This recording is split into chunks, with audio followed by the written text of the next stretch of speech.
បាទជម្រាបសួរបងប្អូនយើងនៅក្នុងបណ្ដាញសង្គមទាំងអស់គ្នាហ្នឹងហើយដោយសារតែអ៊ំស្រីនេះខ្ញុំជិះជួបនៅខាងកើតសន្តាគារទលេវាយគោហ្នឹងហើយគាត់ថាគាត់មកផ្ទះគាត់ហើយផ្ទះគាត់ហ្នឹងគឺគាត់សុំដីគេនៅទេហ្នឹងហើយគឺតែគាត់មានជំងឺផងហើយគាត់ទៅផ្សាររៀងរាល់ថ្ងៃហ្នឹងគាត់ដើរទៅផ្សារគឺគាត់ទៅសុំលុយគេមកមើលជំងឺហ្នឹងគឺឥឡូវហ្នឹងគឺផ្ទះរបស់គាត់ហ្នឹងគឺនៅខាងជើងវត្តថ្មីហៅវត្តជពូប្រឹក្សានេះ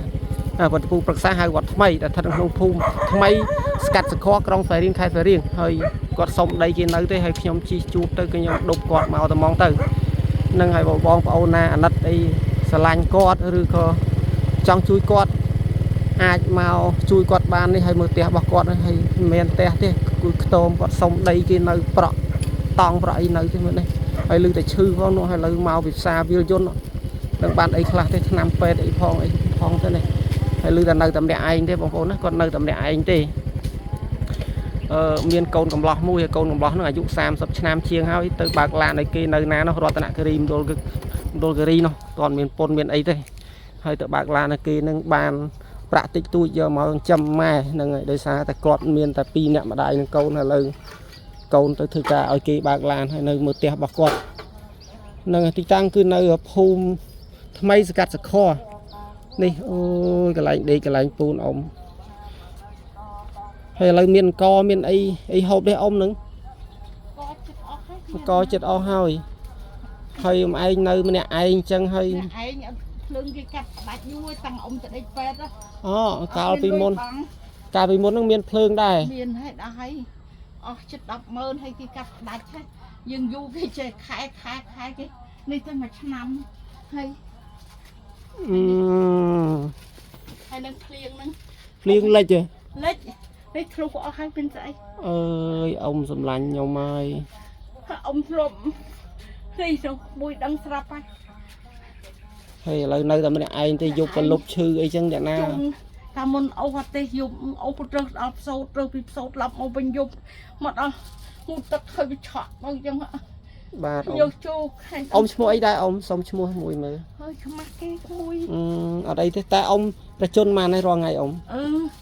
អាយុឆ្នាំរោង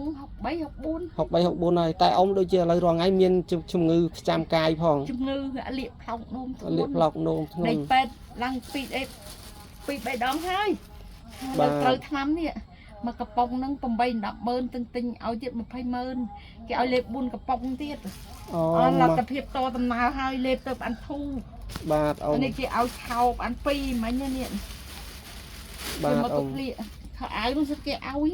បាទខោអាវពុកអស់ហើយវាភ្លៀងហៅបាទអ៊ំអីទៅក្មួយឥឡូវឲ្យគេពិបាកដោយសារជើងអត់អីទេអ៊ំគេលោថាមានបងប្អូនយើងអាណិតស្រឡាញ់អ៊ំស្គាល់អ៊ំអីចឹងទៅណាជំទាវគាត់ជួយដែរជួយ2ដងម្ដង20000ម្ដង80000សំលុយបានទៅឲ្យគេកាត់សាច់ទៅ650ម្ដង2ដង1300មើលទៅសាច់ឡូតបាទហ្នឹងមានសល់លុយតែ500ហើយអ៊ំមានបានក្រីក្រអីដកលុយមានដកហើយ30000ខែបានប៉ុន្មាន34000ហើយខាងភូមិឃុំអីដែលចុះមកមើលមកស៊ូសុកទុកអ៊ំដឹងថាអ៊ំលំបាកអីទេបើខ្ញុំទៅដល់ហើយគាត់លើកមុននោះម៉ែននមេឃុំជួយជូន20000លុយគាត់ហើយបងស្រីមួយទៀតនៅជំទប់ឃុំដែរមិនដឹងជូន10000បាទអ៊ំគាត់ជូនពេលណាពិបាកខ្លាំងដាច់ចិត្តទៅលើកដៃសុំគេបាទអ៊ំបាទពិបាកណាទៅនេះគេឲ្យមនុស្សមកហ្នឹងហើយបងប្អូនយើងឥឡូវយើងឃើញថាផ្ទះគាត់ពីមុនមានភ្លើងអីនោះព្រីភ្លើងតែឥឡូវគេកាត់ផ្ដាច់អ៊ំណាអញ្ចឹងអ៊ំអត់មានភ្លើងប្រើទេរាល់ថ្ងៃហ្នឹងហើយដុតប្រេងដុតប្រេងកាតហ៎ប្រេងកាតហ៎អើយអ៊ំហ្នឹងហើយគាត់មានកូនតែមួយគ្រាប់ផងជាគីងប្រេងកាតអីចឹងអ៊ំបាទហើយអត់មានលុយទិញទេថ្ងៃហ្នឹង1លីត្រ10000បាទអ៊ំហើយនេះយកជាក្រានហ្គាសដាំបាយទេដាំអុសចូលហ្គាសទេមានលុយចូលហ្គាសទៀតជាក្រានក្រោបនោះរើសអុសរើសបាទអ៊ំហ្នឹងឥឡូវអត់អីអ៊ំខ្ញុំទៅមើលខាងក្រៅបន្តិចអ៊ំណានេះបងប្អូនយើងគឺដីហើយដីហ្នឹងដីគេអ្នកដីគេឲ្យនៅទេអ៊ំដីគេឲ្យនៅទេគេថា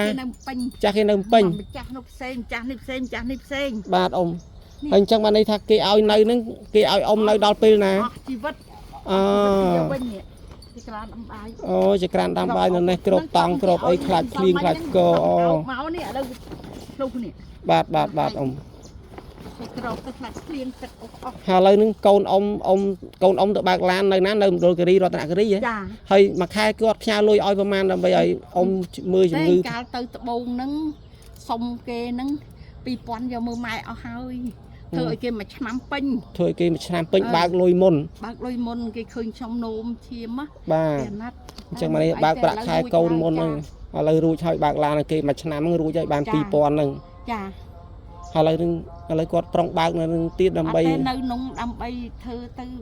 រកលុយមកមើលម៉ែទៀត មកមើលម៉ែទៀតឥឡូវម៉ែ ម៉ែ ក៏ ជា ចាស់បាទឲ្យម៉ែជាចាស់ហើយសំខាន់កូនហ្នឹងគឺអាយុ30ជាងអត់ទាន់មានប្រពន្ធទេ អូននៅតា បាទអ៊ំ ខ្លួនឯងក៏ធ្លាប់ឃើញនេះអត់អីចាយ បាទហ្នឹងពួកខ្ញុំស្គាល់ហ្នឹងបាននេះនឹងបងប្អូនយើងឲ្យគាត់មើលទៅមើលផ្ទះសបែងរបស់គាត់មិនមែនជាផ្ទះទេគាត់នៅខ្ទមដែលគេ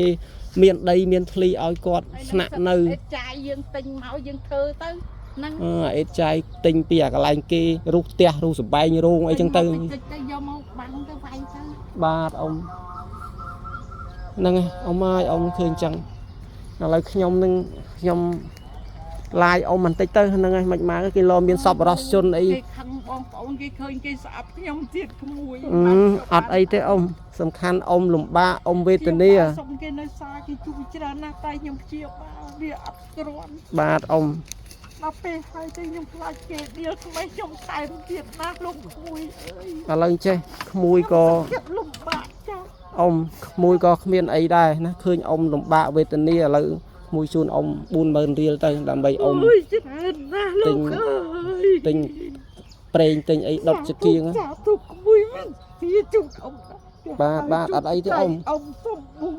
ទេ អត់អីទេអ៊ំនឹងខ្ញុំ មិនខែមិនជួយចម្រុងចម្រើនក្មួយសុំឲ្យក្មួយជួបក្តីសុខចម្រើនណាក្មួយណា បាទអ៊ំសាធុអ៊ំហ្នឹងហើយក្មួយមានទឹកចិត្តតិចតួចហ្នឹងដែរហើយក្មួយនឹងផុសអ៊ំនៅក្នុង Facebook គេលោមានបងប្អូនយើង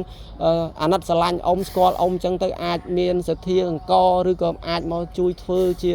ផ្ទះខ្ទមរបស់អ៊ំហ្នឹងគេលោអាចអ៊ំមានភ្លើងមិនអីប្រើប្រាស់វិញអញ្ចឹងណាអ៊ំ ពុកហើយនេះ បាទឥឡូវនេះគឺពុកអស់ហើយអារបស់របរផ្ទះគាត់ហ្នឹងមិនមែនទិញពីណាពីណីគឺទិញពីអេតចាយទេអាចថាឆ្នៃបានប្រើបាននេះឥឡូវនេះលើនេះស្លឹកស្អីគេទេដើមស្អីគេធ្លាក់ ដៃមកខាងលើកវាមិនរួចកុំអីឡើងក៏បោះឲ្យខ្លាចទៅធ្លាក់ បាទខ្លាចធ្លាក់នេះទល់ជាទល់ ពេលមេឃងឹតមកអង្គុយបានស្រន់អស់ហើយកុំឲ្យភ្លៀង បាទអ៊ំបាទនឹងបងប្អូនយើងឃើញគឺគាត់លំបាកណាស់អញ្ចឹងហើយគាត់មានកូនប្រុសតែមួយទៀតហើយកូនប្រុសទៅធ្វើការបើកឡានបើកអីគេអញ្ចឹងបងប្អូនយើងមិនមកអីសេរីយកកូនយកចៅបានច្រើនទៅដល់ពេលចាស់ទៅវេទនាអញ្ចឹងអ្នកដែលអត់កូនណាហើយនេះគាត់មានកូនមកគ្រាប់ឯនៅលំបាកប៉ុណ្ណឹងហើយចុះតម្រាំនេះអត់កូនទៀតទៅជាយ៉ាងណាអញ្ចឹងបងប្អូនយើងអាណិតស្រឡាញ់គាត់អីអាចជួយគាត់តាមនឹងទៅខ្ញុំនឹងផុសនៅក្នុងបណ្ដាញសង្គមណាឥឡូវប៉ុណ្្នឹងទៅអ៊ំណាអញ្ចឹងខ្ញុំអរគុណហើយខ្ញុំលាអ៊ំទៅវិញហើយអញ្ចឹងអរគុណអ៊ំណាបាទអរគុណអ៊ំ សូមឲ្យសុខចម្រើនអាយុវែងណាកូនណា បាទសាធុអ៊ំសាធុបាទ